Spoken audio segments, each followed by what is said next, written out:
On Christmas Eve, my grandfather showed up for dinner and casually asked, "Did you enjoy the house I gave you a year ago?" I froze, my heart racing. "What house? I never got anything." My grandfather slowly glanced at my parents, their faces drained of color. And then, everything erupted into chaos. I was 24 years old, worked 2 jobs, and lived in an apartment where the ceiling leaked brown water when it rained. So when Grandfather Christopher mentioned the house he'd given me, I assumed he was confused. Maybe age was finally catching up to his sharp mind. But the silence that followed his question at our Christmas Eve dinner wasn't confusion. It was the sound of my parents' elaborate fraud collapsing. My father gripped his wine glass until his knuckles went white. My stepmother's fork clattered against her plate. And my stepbrother James actually looked up from his phone for the first time all evening. But I'm getting ahead of myself. To understand why that moment shattered everything, you need to know about the life I'd built from absolutely nothing, starting with that morning 3 days earlier when I discovered my landlord had turned off the heat again. December in Milwaukee cuts through you differently when you can't afford proper warmth. I woke at 5 a.m. to find ice crystals had formed on the inside of my apartment windows. The temperature in my studio couldn't have been more than 45 degrees. I wrapped myself in both blankets I owned, one from Goodwill, one my actual mother had made before she died giving birth to me, and shuffled to the hot plate to make instant coffee. The stove had been broken since August, but asking Mr. Peterson to fix it meant risking eviction. He'd made that clear to the last tenant who complained too much. My phone showed 3 missed calls from student loan services and a text from my manager at the bookstore. "Need you here by 5:45. Truck coming early." I dressed in layers. Tank top, long sleeve shirt, bookstore polo, and the oversized men's coat I'd found at Salvation Army. In the cracked mirror by the door, I looked like a child playing dress-up in someone else's life. The bus to Boundless Books cost $2.50 each way. I calculated, as I did every morning, whether walking the 3 miles would be worth saving the $5. But the December wind made that decision for me. I needed my fingers functional to stock shelves and work the register. Derek, the bookstore manager, was already there when I arrived, standing by the loading dock with a cigarette and a look of exhaustion that matched my own. "Truck's got double our usual order," he said. "Holiday shopping season. You good for overtime?" Overtime meant time and a half. $15 an hour instead of 10. I needed that money more than I needed feeling in my back, which hadn't stopped aching since I'd hauled that free mattress up 3 flights of stairs 2 years ago. "I'm good," I told him. We unloaded boxes for 3 straight hours. Architecture books I couldn't afford, their glossy pages showing buildings I dreamed of designing.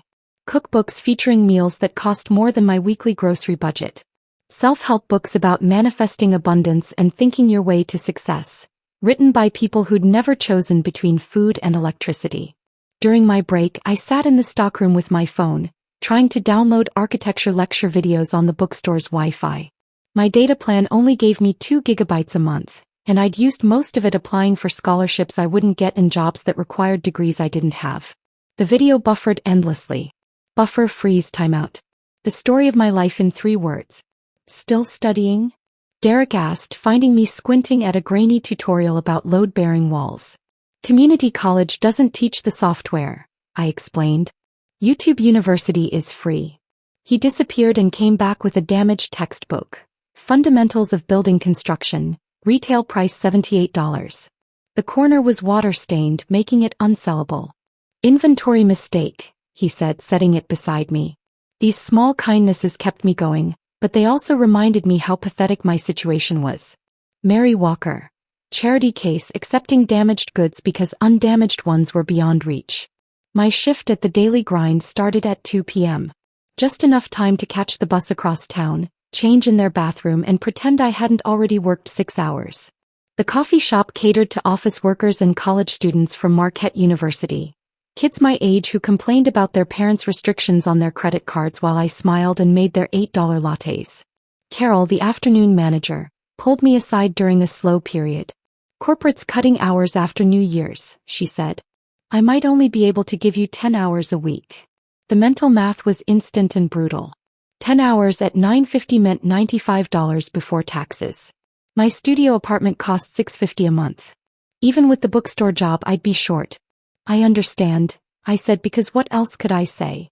Begging for hours was just another tax on poverty paid in dignity. On my break, I made the mistake of checking Instagram. James had posted from Cancun again. Living my best life thanks to the world's best parents. The photo showed him on a yacht, arms around two girls in bikinis, a bottle of champagne that probably cost more than my monthly rent. Harper had commented, "You deserve everything wonderful. So proud of my successful son." I scrolled back further, hating myself for the digital self-harm but unable to stop. There was James's BMW reveal from 6 months ago, Harper calling it an investment in his future. His graduation from that private university, the whole family there except me. I'd been working. Every photo was evidence of the life I'd never have, the family I'd never really been part of. The last customer of my shift was a woman in designer clothes who sent her latte back 3 times. Too hot, too cold, too much foam. Each remake was a small death of my patience, but I smiled through it. She didn't tip.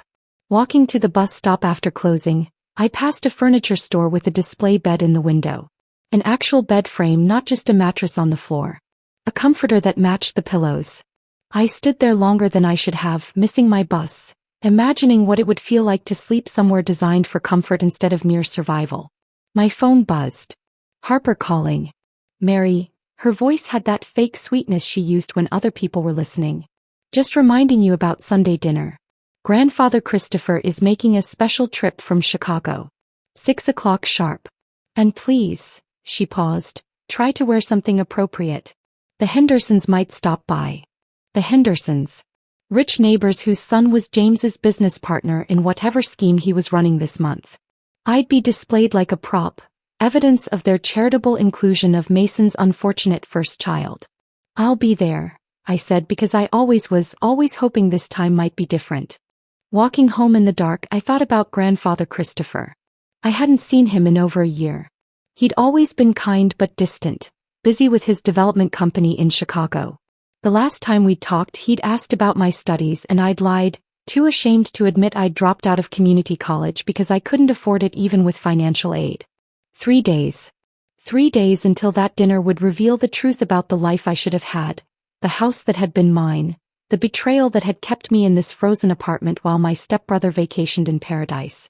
But that night, warming soup on my hot plate while ice formed on my windows, I had no idea that everything was about to change. Sunday morning arrived gray and bitter, with the kind of wind that made my windows whistle. I dressed in my least worn outfit, black slacks from Target and a sweater without visible pills or stains, and caught the bus to my parents' house in Whitefish Bay. The ride took 40 minutes, each mile taking me further from Milwaukee's tired neighborhoods into the land of manicured hedges and 3-car garages. Their house sat on Birch Avenue like a monument to everything I'd never have. Red brick, white shutters, a wraparound porch with actual furniture meant for sitting, not just for show. Harper's garden gnomes stood guard along the walkway, each one probably costing more than my weekly groceries. Harper opened the door before I could knock. "Mary." Perfect timing. "Come in, come in." Her enthusiasm felt forced, like she was performing for an audience I couldn't see. She pulled me into the foyer, her hands immediately going to my hair. "Let me fix this," she said, producing a clip from nowhere and arranging my hair into something that apparently met her standards. "Much better. Here, take this." She draped one of her cardigans over my shoulders, cream-colored cashmere that probably cost $300. "Harper, I'm fine with." "Nonsense. We're taking photos today." She steered me toward the living room where Mason sat reading his tablet. James sprawled on the couch scrolling through his phone. "James, sit up properly." "Mason, put that away." The next 20 minutes became a bizarre photo shoot. Harper positioned us around the fireplace, adjusting our poses with the precision of a film director. She placed me front and center, her manicured hand on my shoulder, Mason's arm awkwardly around my other side. James had to be told 3 times to put his phone away. "Smile like you mean it," Harper commanded, holding her phone at various angles. "Mary, tilt your head left." "Oh, my left." "James, look like you actually want to be here." After the 15th photo, I finally asked, "What's all this for?" Harper's smile flickered for just a second. "Can't a mother want photos with her children?" Mother. Children. The word sat wrong in my mouth. She'd never called herself my mother before. For 21 years I'd been Mason's daughter from his first marriage, when she introduced me to anyone. During dinner, pot roast that I knew came from the expensive butcher downtown, Harper peppered me with questions about my life. Not the usual cursory "how's work?" before launching into stories about James's latest venture. Real questions, specific ones. Tell me about your architecture program. What software are you learning? I swallowed my surprise along with my green beans. AutoCAD mainly. Some Revit when I can find free tutorials. She typed something into her phone. And you're working toward your degree? Taking classes when I can afford them. I watched Mason shift in his chair, his jaw tightening. What year are you technically? Harper continued, still typing. I should be graduating this year, but with my schedule, probably another 2 years. He nodded, typing more. And you're still at that bookstore? The coffee shop? Both, yes. Same positions, same hours. The interrogation continued through dessert. What was my apartment like? Did I have roommates? What were my career goals? She documented every answer in her phone while Mason pushed food around his plate and James texted under the table. After dinner, Harper uploaded the photos to Facebook with captions that made me feel like I was reading about someone else's life. Blessed Sunday dinner with both my amazing children, and so proud of Mary and James, both following their dreams. The comments poured in from her friends. Beautiful family. You must be so proud. Mary looks just like you. That last one made me laugh out loud. I looked nothing like Harper with her bottle blonde hair and sharp features. I had my mother Catherine's dark hair, her round face, her brown eyes that Harper once said made me look perpetually confused. Over the next weeks, the invitations multiplied. Harper's book club, where she introduced me as our daughter Mary studying architecture. James's business presentation at some startup incubator, where I sat in the back row while Harper took photos of me, supporting my brother. The Hendersons' barbecue, where Harper kept her arm around me like we were best friends, telling everyone about my promising future in design. Each event felt like a performance where I didn't know my lines. Harper would brief me beforehand. If anyone asks, you're doing wonderfully. School is going great. You're happy. The word happy came with a look that suggested disagreement wasn't an option. The birthday surprise came in late November. I'd stopped expecting anything from them years ago. Maybe a text from Mason if he remembered, nothing from Harper or James. But that morning Harper called insisting I come for dinner. The silk scarf she presented was from Nordstrom. I knew because I'd seen her buy identical ones for her book club friends, always making sure to mention the designer label. Every young professional needs quality accessories, she said, wrapping it around my neck while Mason took photos. Mason slid a birthday card across the table. Inside was a crisp $100 bill. The last money he'd given me was $20 for my 18th birthday, and that had been accompanied by a lecture about financial responsibility. Thank you, I managed, genuinely shocked. James looked up from his phone long enough to say, we should get a picture. He actually stood next to me, put his arm around my shoulders and smiled for Harper's camera. Later I saw he'd posted it on Instagram, happy birthday to my sister. Sister. He'd never called me that before. I'd always been Mary or nothing at all. The weirdest part was how nervous Mason seemed through all of it. He kept checking his phone, glancing at Harper, starting sentences then stopping. When I tried to catch his eye to gauge what was happening, he looked away. We should do this more often, Harper said as I prepared to leave. Family time is so important. Walking to the bus stop, the silk scarf in my purse felt like a prop from a play I didn't understand. The $100 in my wallet might cover my electricity bill, but it couldn't buy answers to why they suddenly cared about documenting my existence. The next Sunday when I asked about grandfather Christopher, the atmosphere shifted instantly. Oh, he's traveling, Harper said too quickly. Europe. Business expansion. For a whole year? I pressed. Mason cleared his throat. The development industry requires a lot of networking. He's been asking about you though, Harper added, pulling out her phone. Look, he emailed asking how you're doing. She showed me a message that seemed oddly formal for grandfather. Please tell Mary I'm thinking of her and glad she's doing well with her studies. Why doesn't he just call me? I asked. Harper's laugh was brittle. You know how he is about international phone charges. Grandfather Christopher owned a development company worth millions. He wouldn't care about phone charges. But Harper was already changing the subject, asking James about his latest project, and Mason was refilling wine glasses with shaking hands. Something was happening. The photos, the questions, the sudden inclusion, the gifts, it all added up to something I couldn't quite see. They were building a narrative, crafting a story where I was a beloved daughter, but I couldn't understand who the audience was supposed to be. 3 weeks passed after that uncomfortable conversation about grandfather, and December arrived with a vengeance. Milwaukee transformed into a frozen postcard. All twinkling lights and pristine snow that looked beautiful from inside but felt brutal when you were waiting for the bus at 5 in the morning. Christmas Eve fell on a Thursday, and Harper had called me at work 3 times to confirm I would be there by 6 sharp. I stood in Harper's kitchen at 6:45, wrestling with the turkey that refused to brown evenly while she fussed over place settings in the dining room. The house smelled like cinnamon and rosemary, the kind of deliberate holiday scent that came from expensive candles rather than actual baking. Through the kitchen doorway, I watched her arrange and rearrange the silverware, muttering about proper presentation. That's when I heard the voice that made me freeze, oven mitts still on my hands. "Merry Christmas, everyone." Grandfather Christopher's baritone filled the foyer, warm and commanding as always. I hadn't seen him in over a year, hadn't even known he was back from Europe.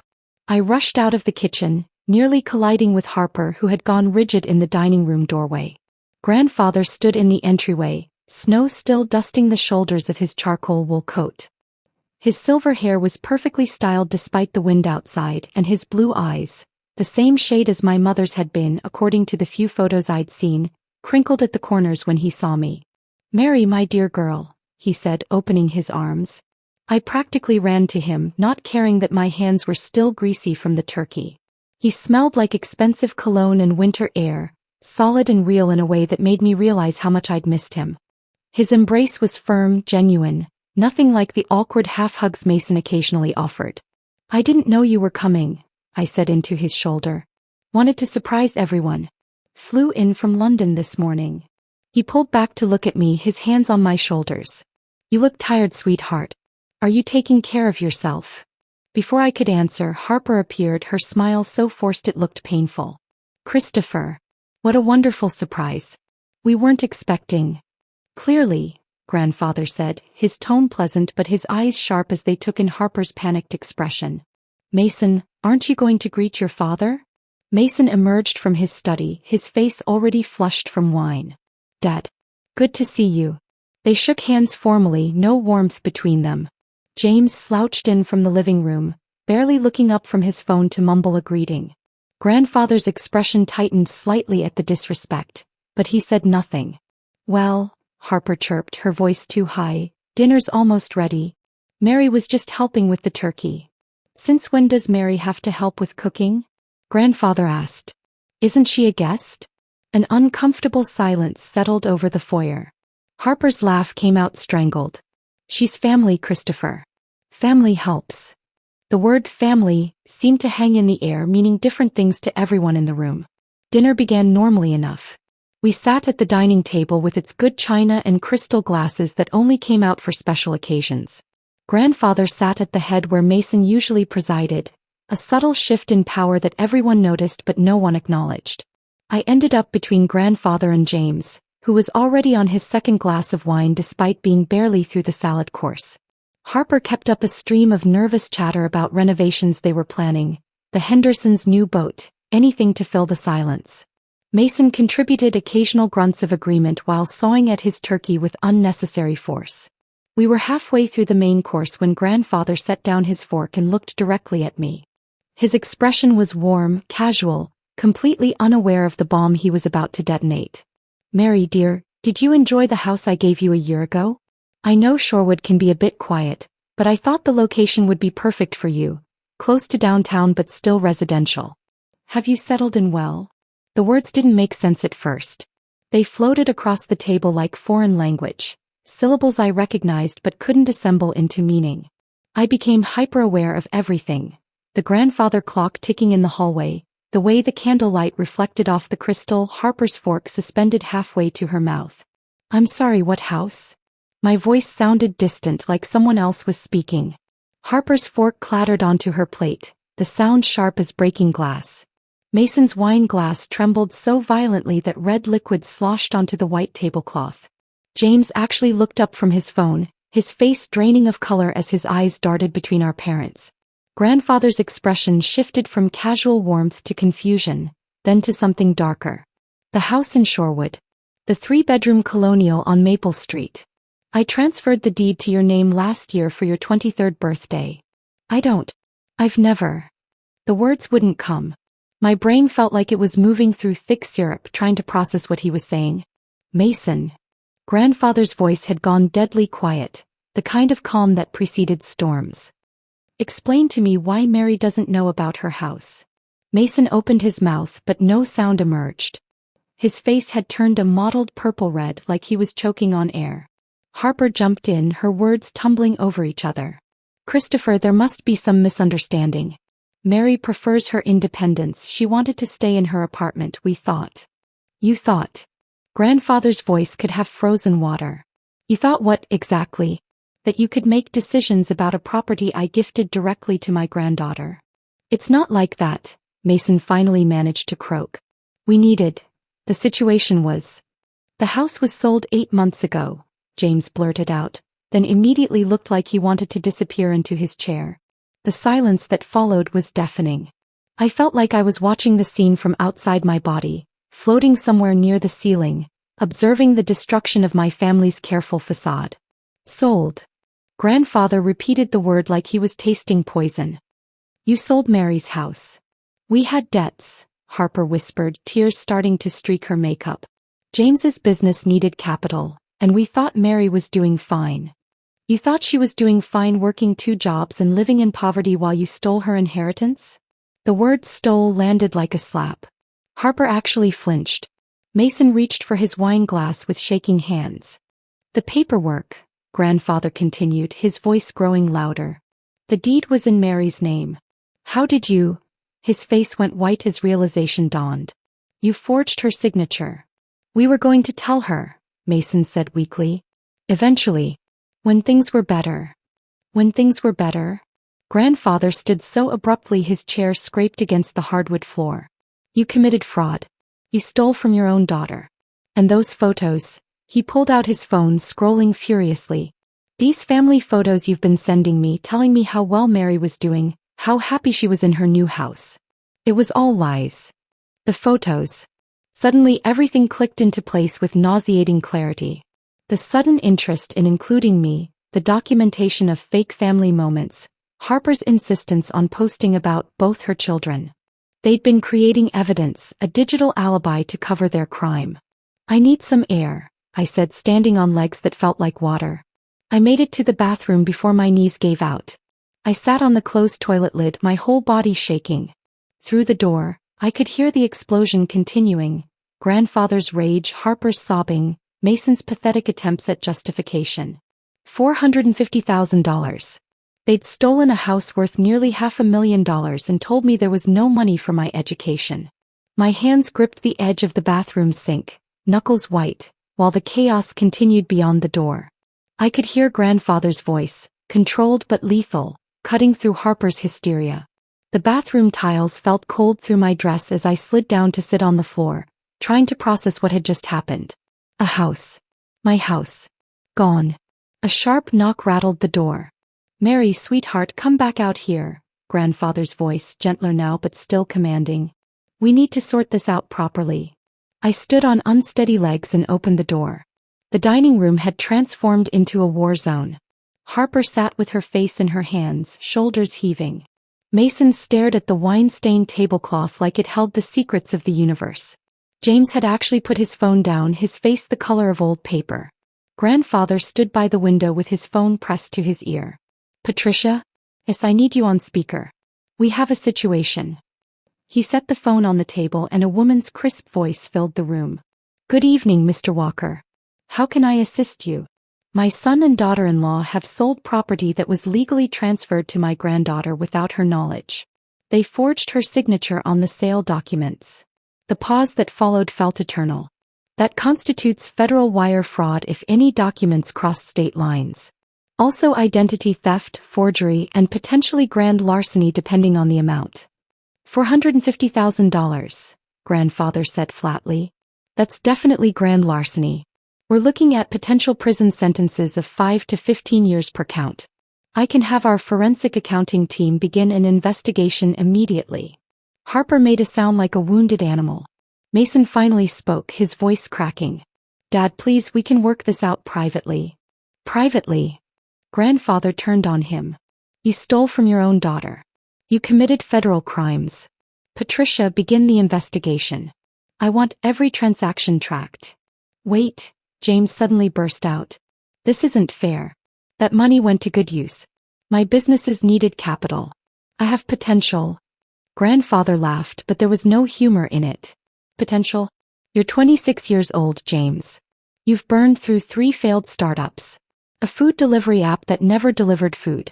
A social media platform with no users. What was the latest one? Luxury camping equipment for people who don't camp. The market wasn't ready. The market wasn't the problem. You have no work ethic, no business sense, and no accountability. Meanwhile, Mary has been working since she was 18, putting herself through school while living in poverty. Can we continue this privately? Patricia's voice cut through.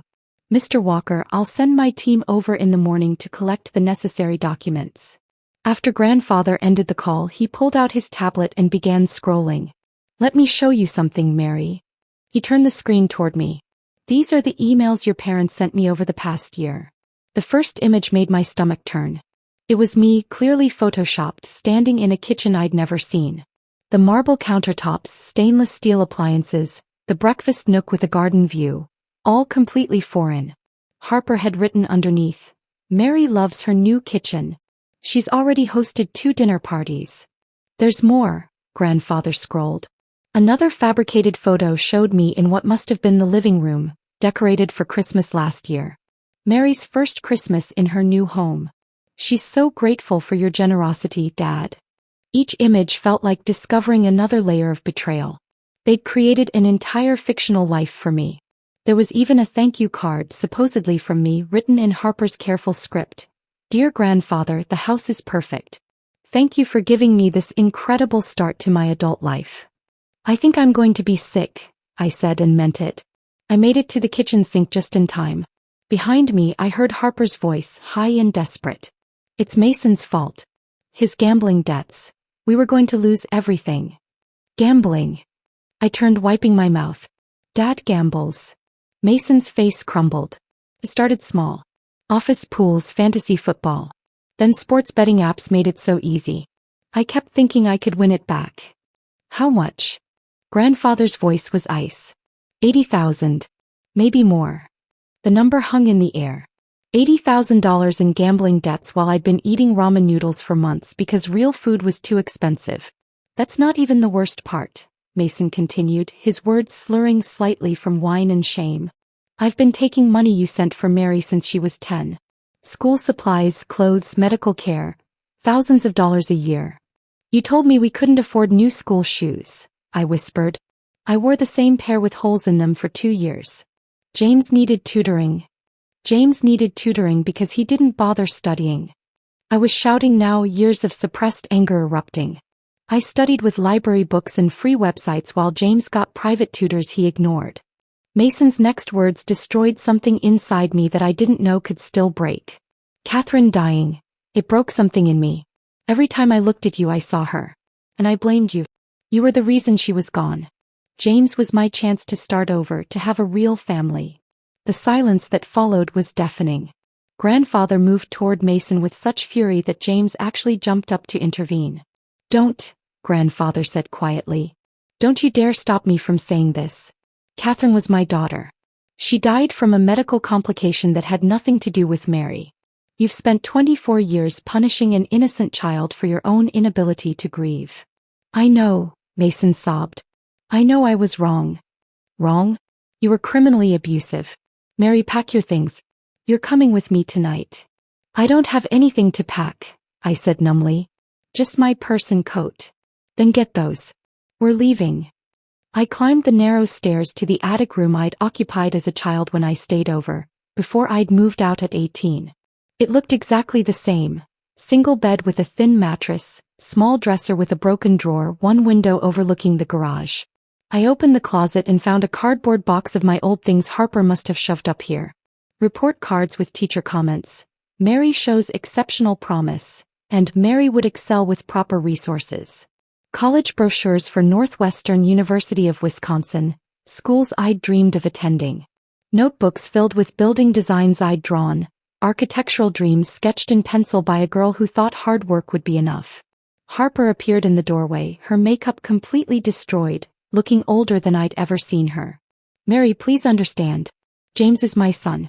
My only child. I had to choose him. I was a child too, I said, stuffing the notebooks into a plastic grocery bag I found under the bed. I was 3 years old when you married my father. You could have chosen to love me too. It wasn't that simple. Yes, it was.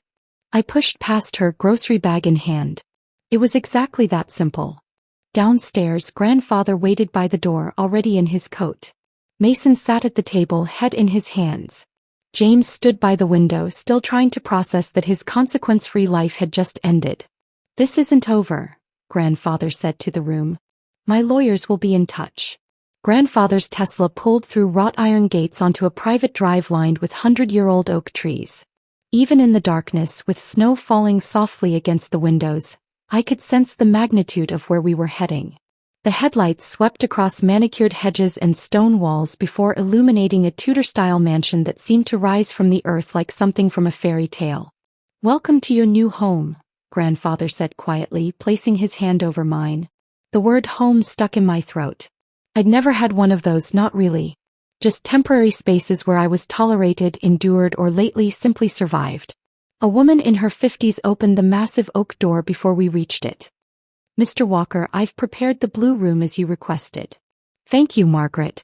This is my granddaughter, Mary. She'll be staying indefinitely. Margaret's face softened as she looked at me, clutching my grocery bag of possessions. Welcome, Miss Mary.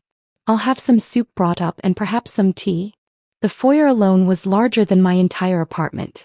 Marble floors reflected the light from a crystal chandelier, and a curved staircase swept upward like something from a classic movie.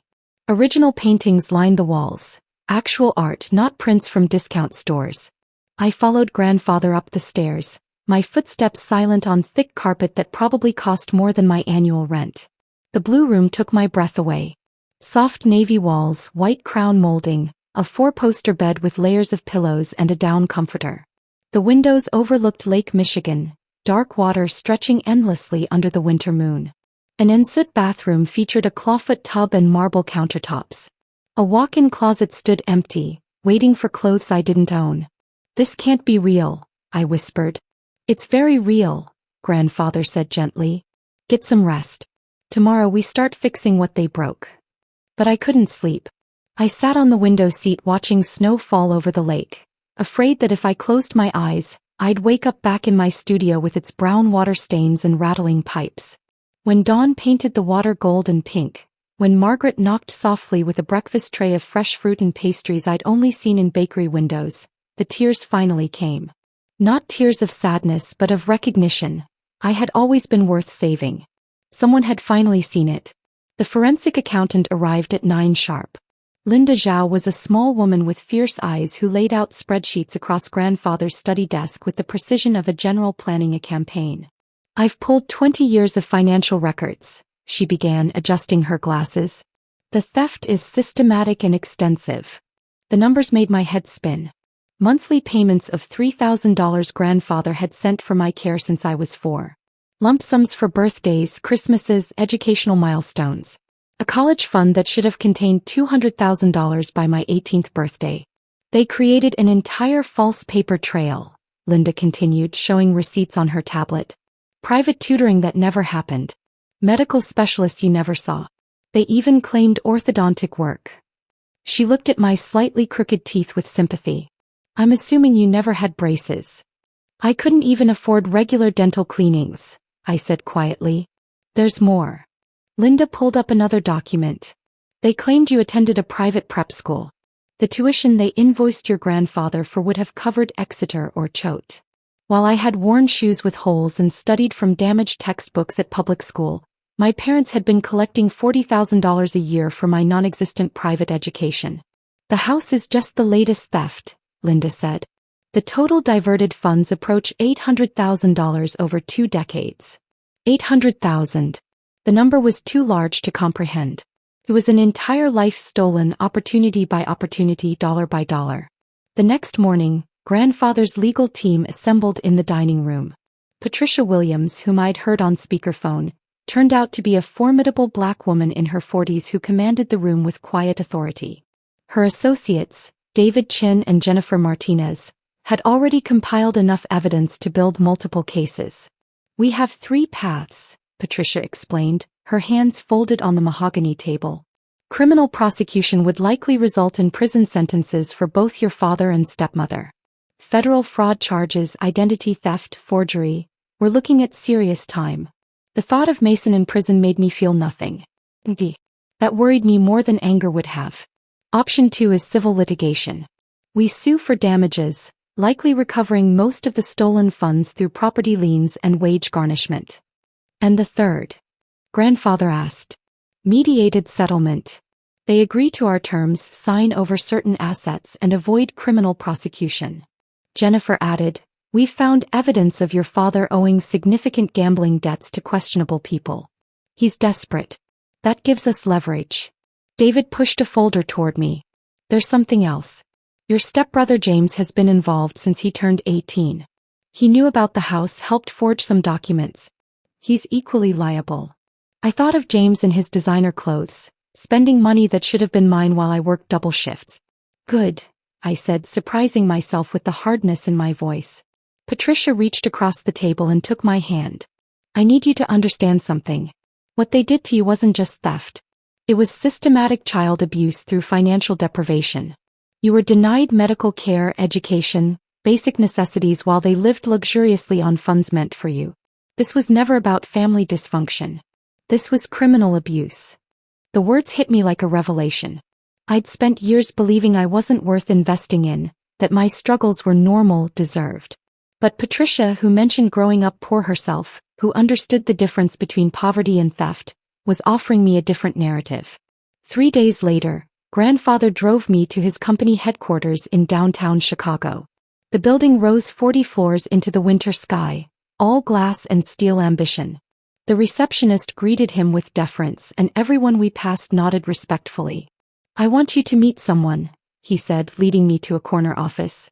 "Michael Chin, my head of residential development. Michael, this is my granddaughter Mary." Michael was younger than I expected, maybe mid-30s, with kind eyes and an easy smile. "Your grandfather has shown me your portfolio from community college. Your work is impressive, especially considering you were self-taught on most of the software." "I had to use YouTube tutorials and library computers," I admitted. "That makes it more impressive, not less. Someone who can learn complex CAD programs from free resources has the drive we need." He spread architectural plans across his desk. "We're developing affordable housing in Bronzeville. Homes for working families who deserve dignity and beauty, not just basic shelter." My throat tightened. People who work multiple jobs and still struggle. "Exactly. Your grandfather thinks your perspective would be invaluable to this project." Grandfather spoke then. "The position of junior architect comes with a starting salary of $78,000, full benefits and educational support to complete your degree." 78,000. More than I'd made in 3 years of double shifts. "I don't have my degree yet," I said weakly. "You have talent and drive," Michael said. "The degree is just paperwork we'll help you complete. Can you start Monday?" Monday morning arrived crisp and bright. I dressed in the navy blazer and tailored pants Grandfather had taken me to buy over the weekend, clothes that actually fit, that made me look like someone with a real career. As I adjusted my new watch in the mirror, my phone buzzed with a call from a blocked number. "Mary." Mason's voice sounded hollow, desperate. "Please don't hang up." I paused at the bedroom door, Margaret waiting downstairs to drive me to my first day at the development company. "What do you want?"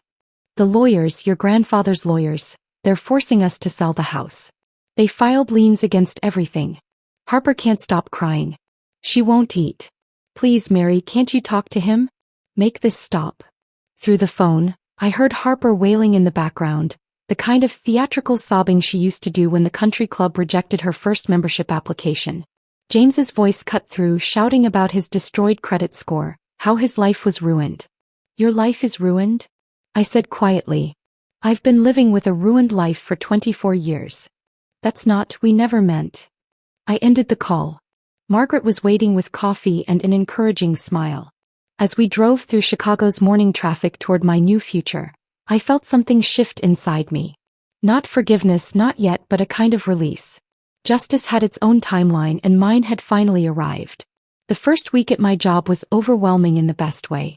I had my own desk, a computer that actually worked, software I'd only dreamed of using. Michael assigned me to shadow different team members, learning how real architects translated vision into reality. My colleagues treated me with respect, asking my opinions, including me in lunch conversations about design philosophy and urban planning. That Friday, a former high school classmate, Jenny, messaged me on Facebook. Did you see what happened to James?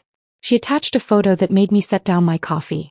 James stood at a job fair in the Milwaukee Convention Center, wearing a suit that was clearly Mason's, too broad in the shoulders, too long in the legs. He was in line at a booth for a chain restaurant, surrounded by 18-year-olds with more enthusiasm than he'd ever possessed. His face showed the shock of someone who'd never faced consequences suddenly drowning in them. Jenny's next message explained everything.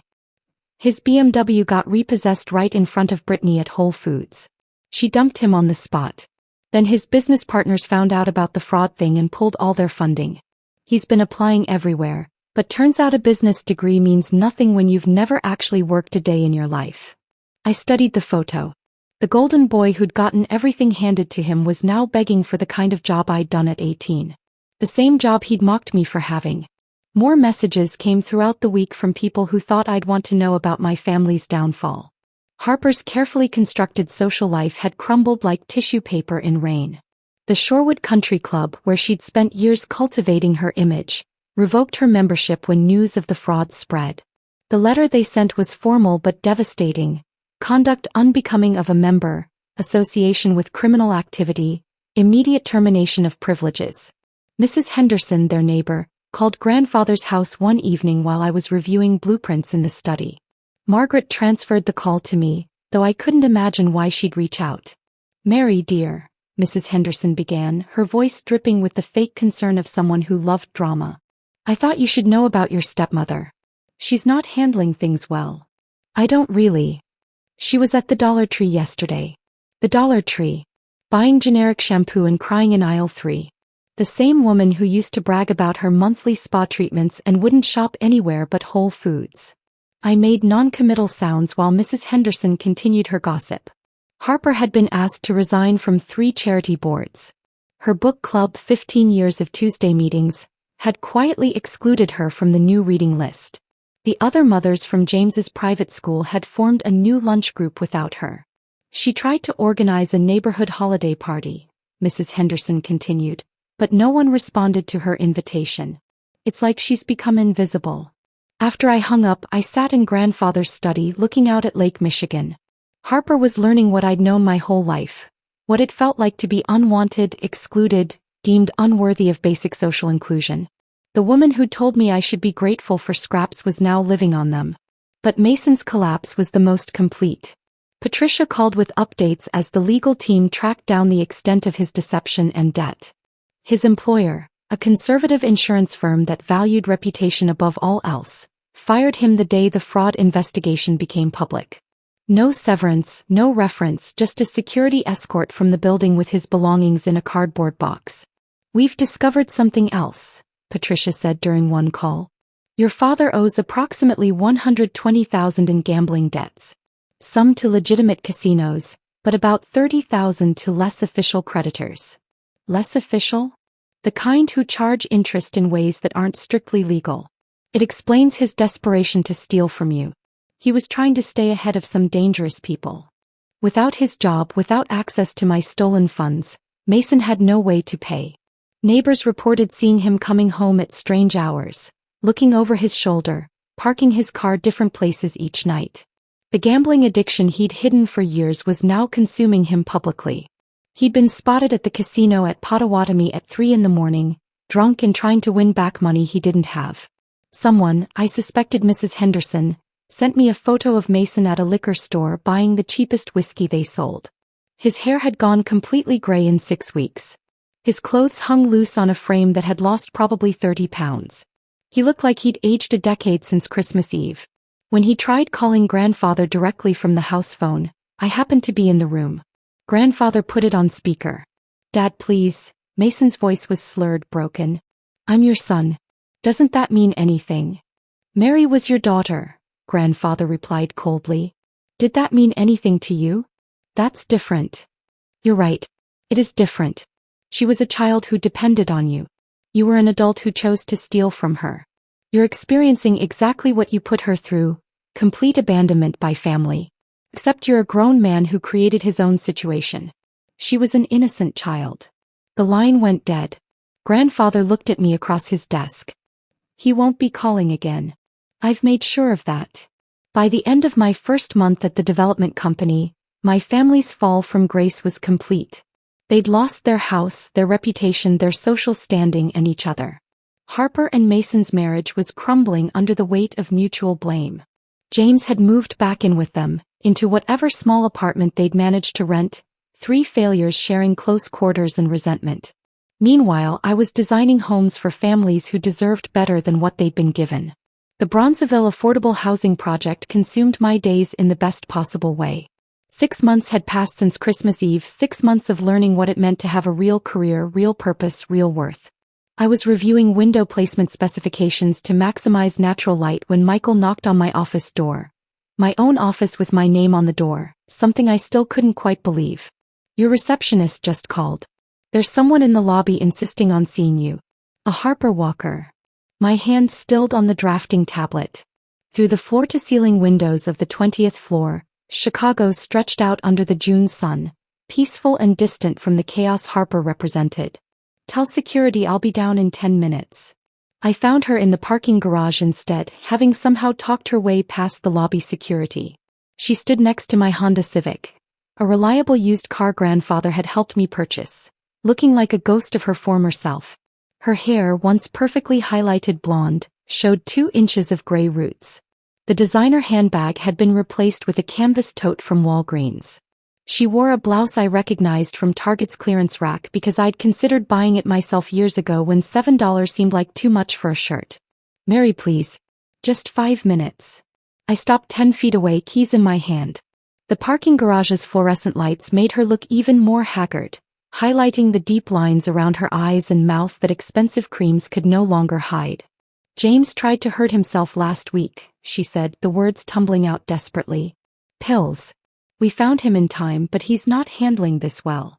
He can't keep a job. He's been fired from 3 restaurants for not showing up. He sits in his room all day. We're all in the same room now in a studio apartment. Mason's drinking is killing him. His liver is failing. The doctor says if he doesn't stop," her voice cracked, "we're being evicted next week. The landlord won't give us another extension." She took a step forward and I instinctively stepped back. Then she did something I never imagined Harper Walker would do. She dropped to her knees on the oil-stained concrete of the parking garage, her hands clasped like she was praying. "I know what we did was wrong. I know we failed you. But please, Mary, we're desperate. Just enough to prevent the eviction. Just enough to get James help. Please." I looked down at this woman who had spent 24 years making me feel like nothing, now literally on her knees before me. The woman who told me I should be grateful for scraps, who said some people were meant for better things and I wasn't one of them, who chose her biological son over me every single day of my childhood. "You should try being more resourceful," I said, my voice steady and cold. "That's what you always told me. Some people are meant for success and some people are meant for struggle. I guess now you know which one you are." I walked past her to my car. As I drove up the garage ramp, I saw her in my rearview mirror, still on her knees, sobbing into her hands. I felt something, not satisfaction exactly, but not guilt either. Just the hollow echo of justice served cold. 3 days later, grandfather and I were at Whole Foods selecting ingredients for dinner. He'd been teaching me to cook properly, real meals with fresh ingredients, not the rice and beans I'd survived on for years. We were debating between 2 types of olive oil when I saw him, James at the end of the aisle restocking shopping carts. He wore the store's polyester uniform, the name tag crooked on his chest. His face was gaunt, cheekbones sharp where there used to be softness from good living. His hands shook slightly as he nested the carts together, the metallic crash echoing through the produce section. Our eyes met across 20 feet of organic vegetables. For a moment time seemed to pause. I saw recognition flash across his face, then shame, then something that might have been desperation. He took a half step toward us, his mouth opening as if to speak. Then he saw grandfather beside me, tall and imposing even at 75, and stopped. His shoulders slumped. He turned back to the shopping carts, gripping the handle of one so tightly his knuckles went white. I watched him push the line of carts toward the entrance, his head down, moving with the defeated shuffle of someone who'd given up hoping for rescue. "Did you want to speak with him?" Grandfather asked quietly. I picked up a container of cherry tomatoes, examining them with more attention than they deserved. No. There's nothing to say. But watching James work the job he'd once mocked me for having stirred something unexpected. Not quite pity, but an understanding of how far someone could fall when the safety net they'd taken for granted disappeared. The golden child who'd gotten everything was now living my old life, except he'd never developed the strength to endure it. The letter from Mason arrived the following Monday, forwarded from grandfather's house to my office. The envelope was thin, cheap, the kind you buy in bulk at dollar stores. His handwriting on the address was shaky, uncertain, like an old man's even though he was only 52. I opened it during lunch, alone in my office with the door closed. "Mary," it began, the letters uneven. "I'm writing this sober, though that's becoming rarer these days. I wanted you to know that I understand now. Not just what we did, the theft, the lies, but what we took from you beyond money. We took your childhood. Your sense of worth. Your belief that you deserve to be loved. I've been seeing a therapist at the free clinic. She's helping me understand that I never grieved Catherine properly. I blamed you for surviving when she didn't, as if a baby could choose such things. The truth is I was a coward. Loving you would have meant facing the pain of losing her every day. James and Harper were easier. A fresh start. A family that didn't remind me of what I'd lost. I don't expect forgiveness. I don't deserve it. I just wanted you to know that every morning when I wake up in our studio apartment, when I see Harper's tears and James's hollow eyes, when I feel my body failing from the drinking I can't seem to stop, I think about you in that attic room. You in that moldy apartment. You working 2 jobs while we spent your money. The therapist calls it karma. I call it justice. You survived what we did to you and became something remarkable. We're being destroyed by getting exactly what we thought we deserved. Everything that was meant for you. The irony isn't lost on me. I hope you're happy. I mean that. I hope you're finally getting the life Catherine would have wanted for you." It was signed simply Mason, not Dad or your father. Just Mason. A man acknowledging he'd never earned the right to those titles. I read it twice, then filed it in my desk drawer. I felt no surge of emotion, no satisfaction, no forgiveness. Just a hollow recognition that he finally understood what he'd done, far too late for it to matter. That evening, grandfather found me on the terrace overlooking Lake Michigan, watching the sun set over the water. He sat beside me in comfortable silence for a while before speaking. I could help them, you know. Not completely, but enough to keep them from complete destruction. A small apartment, basic necessities. It wouldn't affect our lives at all. I'd been thinking about this possibility since seeing James at the grocery store. Part of me, the part that remembered being 3 years old and hoping for a mother's love from Harper, wanted to say yes. To be better than they were.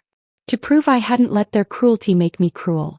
But the larger part, the part that had survived on nothing while they lived on my stolen inheritance, knew better.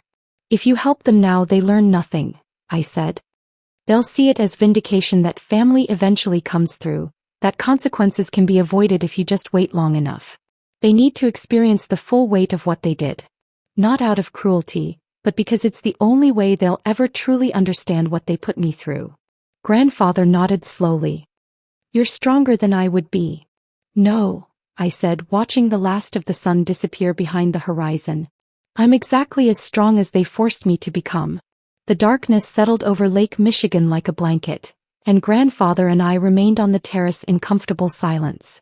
The decision not to help them felt final, like closing a book I'd never open again. That night, I dreamed of my mother Catherine for the first time, not from photographs but as a warm presence, nodding with approval at the choice I'd made. 18 months passed. The Bronzeville project consumed my days and filled my nights with purpose instead of survival anxiety. Every design choice mattered. Where to place windows to maximize light in small spaces, how to create storage solutions that didn't cost extra, choosing materials that were both affordable and dignified. I understood these families because I had been them. The Chicago Architecture Foundation announced their annual awards in early November. Michael had submitted our Bronzeville development without telling me. When the letter arrived at the office declaring we'd won the Regional Innovation Award for Affordable Housing Design, I sat at my desk crying while my colleagues applauded. Michael insisted I give the acceptance speech since the winning elements were primarily my contributions. The ceremony took place at the Chicago Cultural Center, its Tiffany dome glowing above hundreds of architects, developers, and city officials. I wore a black dress I'd bought with my own money, not expensive but mine, chosen because I liked it, not because it was all I could afford. Standing at the podium, I looked out at the audience and saw Mr. Peterson, my former landlord, sitting in the third row. Grandfather had somehow found and invited him. This award belongs to every family living paycheck to paycheck who deserves beauty in their homes, I began, my voice steady despite my racing heart. I designed these spaces understanding that dignity doesn't require luxury. That small spaces can still inspire dreams. That a child doing homework at a kitchen table deserves good light just as much as one with a private study. When you've lived in spaces that remind you of your poverty every day, you understand how much environment shapes hope. The applause felt different from validation. It felt like purpose. Mr. Peterson actually had tears in his eyes, perhaps finally understanding why I'd never complained about the broken stove or leaking ceiling. After the ceremony, Michael pulled me aside. "You're leading our next project. Full creative control. It's a women's shelter renovation and I can't think of anyone better suited for it." 2 weeks before Christmas, exactly 2 years after that explosive Christmas Eve dinner, Grandfather asked me to accompany him somewhere. He drove us to Shorewood, to a construction site on Maple Street. My chest tightened when I realized where we were. The lot where the house meant for me had once stood. "I bought it back," Grandfather said quietly. "The people who purchased it from your parents were happy to sell for a profit." Construction workers moved across the lot, laying foundation for something new. The architectural plans posted on the temporary fence showed a 3-story building with clean lines and welcoming spaces. "It's going to be a community center," Grandfather explained, "for young women aging out of foster care. They'll have temporary housing on the top floor, job training facilities on the second, and community spaces on the ground level. Everything they need to build their lives when they have no family support." He pulled out a smaller sign that would be mounted by the entrance. "The Catherine Walker Center for Women's Independence." My mother's name. My throat closed completely. "Your story inspired this, Mary. How many other forgotten daughters are out there working 2 jobs, living in terrible conditions, believing they're not worth investing in? This center will tell them differently." We stood watching concrete pour into foundation forms and I felt something shift in my chest. My mother, who I'd never met, would have a legacy beyond her death. Her name would mean hope instead of loss. The 3rd anniversary of that Christmas Eve fell on a Thursday. I took the day off, driving to Milwaukee for the first time in months. Not to see anyone, just to visit my mother's grave at Forest Hill Cemetery. The morning was crisp, frost covering the grass, my breath visible in the cold air. I was arranging fresh roses on her headstone when footsteps crunched on the frozen path behind me. I turned to find Mason standing 20 feet away, holding his own bouquet of carnations. Cheap grocery store flowers but fresh. He looked nothing like the father I'd known. Sober, his eyes were clear but haunted. His clothes were clean but worn, janitor's work clothes, I realized. He'd lost probably 50 pounds, his face gaunt but somehow more honest than it had ever been.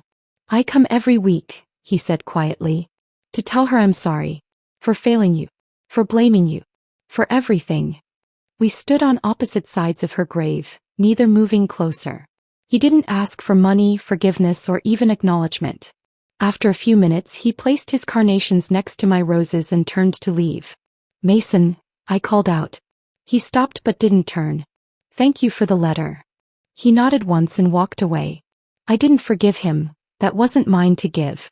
But standing there, I released the anger I'd been carrying. He was living with his choices, working a humble job, visiting his first wife's grave with grocery store flowers. The man who'd stolen my inheritance was gone, replaced by someone learning what I'd always known: how to survive on almost nothing. That evening, I sat at grandfather's dining table with my own architectural plans spread before me. After 2 years of saving, I'd finally accumulated enough for a down payment on a small house in Oak Park. Nothing grand, a 2-bedroom cottage needing renovation, but with good bones and potential. I could help with the down payment, grandfather offered, though we both knew what I'd say. This needs to be mine. Earned with my own work, bought with my own money. He smiled, understanding. As I sketched renovation plans, I found myself incorporating elements from that stolen Shorewood house. The breakfast nook, the built-in bookshelves, the window seat overlooking the garden. But I was making them better, more functional, truly mine. The breakfast nook would have storage underneath. The bookshelves would frame a workspace. The window seat would open to hold architecture supplies. Harper, Mason, and James had become footnotes in my story. They existed somewhere in Milwaukee, living the life they'd forced on me, while I built something they'd never thought possible. Their blindness to my worth had cost them everything. Their home, their reputation, their family, while giving me the freedom to discover what I was truly capable of. The story could have been about revenge, but it became something else. It became about a girl who built herself from nothing, not to prove others wrong, but to prove herself right. If this story of stolen inheritance and ultimate justice left you speechless, hit that like button right now. My favorite part was when Mary told Harper to try being more resourceful, while she sobbed on her knees in the parking garage. The exact words Harper had used against Mary for years. What was your favorite moment? Drop it in the comments below. Don't miss more powerful stories like this. Subscribe and hit that notification bell so you never miss an upload.